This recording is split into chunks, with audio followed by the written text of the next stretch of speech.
ready? We're good. All right, flying by, practice 11. I liked our guys' focus today. Sometimes you get that third non-padded, helmet-only practice that are mandated. Guys can tend to lose focus, and I thought our guys were focused today, competed pretty well.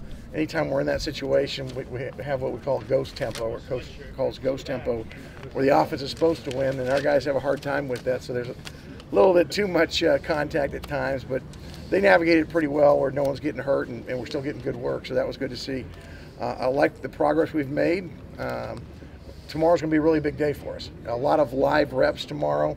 Again, we typically don't go a ton of live, so a week ago we went some live and some guys got exposed. So we're going to see if they're going to respond from that, and hopefully play as fast as our guys can possibly play now that they're a little bit more comfortable with everything. And the offense doesn't have to win tomorrow, right? No. Tomorrow's about competition, and I think our guys love to compete. I know they do. They take tremendous pride. We talked 2 years ago about just the paradigm shift that we had to make on defense to start thinking of ourselves as a defense that can help us win a Pac-12 championship. And it starts in the head. And if you don't think you're good, you're usually going to be right. But if you think you're going to be good, you got a shot to be. And our guys think we got a chance to be pretty good, not just because they think it, but they put it on tape last fall, and they're continuing to push themselves to work at it. I'm sure you want to see everybody, but are there any position groups you're especially interested in seeing tomorrow? I'm especially interested, not necessarily a position group, but just all of our younger guys that have not had a lot of live reps. I know what Evan Weaver's going to do in live action. I know what Jalen Hawkins is going to do, but what's Colt Dowdy going to do? What's Coyne Deng going to do in live action?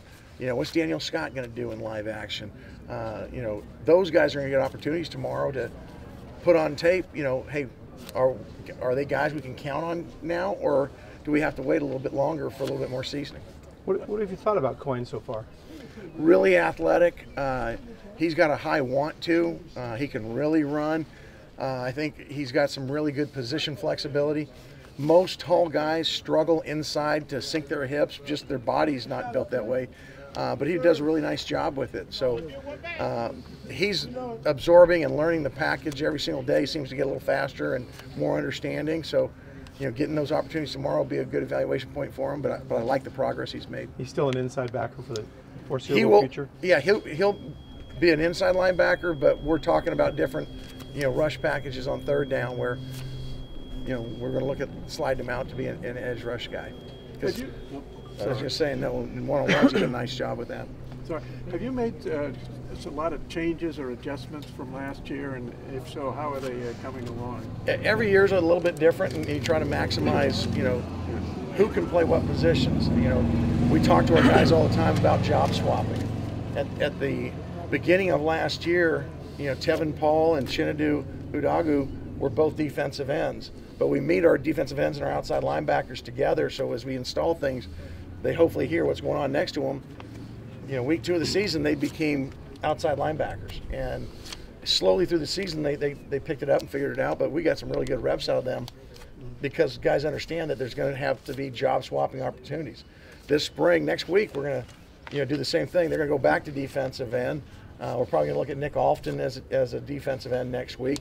We've got to get our best 11 and our best 22 ready to go. And just because on the depth chart today, you might be at 2, but if someone's at 2 at a different position and number 1 gets hurt at a different position, we're going to get our best 11 on the field. So we're doing that a lot, and guys like Coyne Deng and Evan Rambo, Nick Alfton could be, just because their body types could be multiple position guys. The defensive line was the area of the biggest questions coming in here.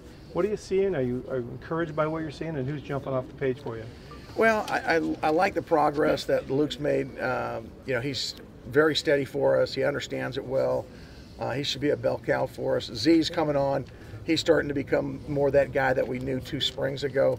I think he's getting a lot more confidence in his lower body, so that that first year coming back off a lower body injury can get in your head. And I think he got comfortable more and more during the season, and now I don't know that he even thinks much of it. So that's good to see.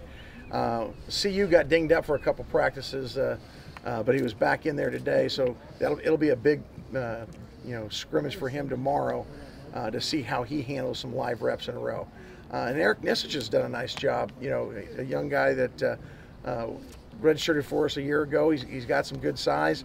It'll be a good time to evaluate him tomorrow. So with Aaron Maldonado out, everyone gets more reps. And so for the big guys up front, we still are looking for more consistency there, but those are the guys that kind of stood out to me. A lot of times the spring game or scrimmage is kind of the finale. Are there advantages to having another week after you have the tape of a spring game? Yeah, the calendar works out the way it does. Obviously, I want 3 more practices, not just end on Saturday. But you're right. I think a lot of times guys, you know, think of the spring scrimmage as the culmination, but it's clearly not going to be for us. We've talked to our guys about what we need to get out of next week, and we're going to be looking at some job swapping. We're going to be looking at, you know, some newer stuff that we want to put in. So it'll be a really good week for us to do that and send our guys off on spring break on Friday.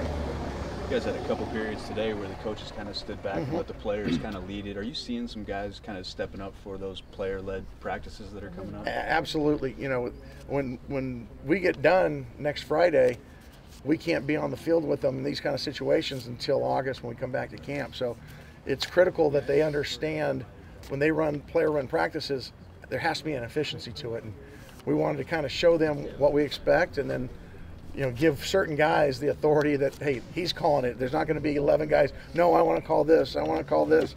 So just kind of, you know, getting them organized and then watching them do it.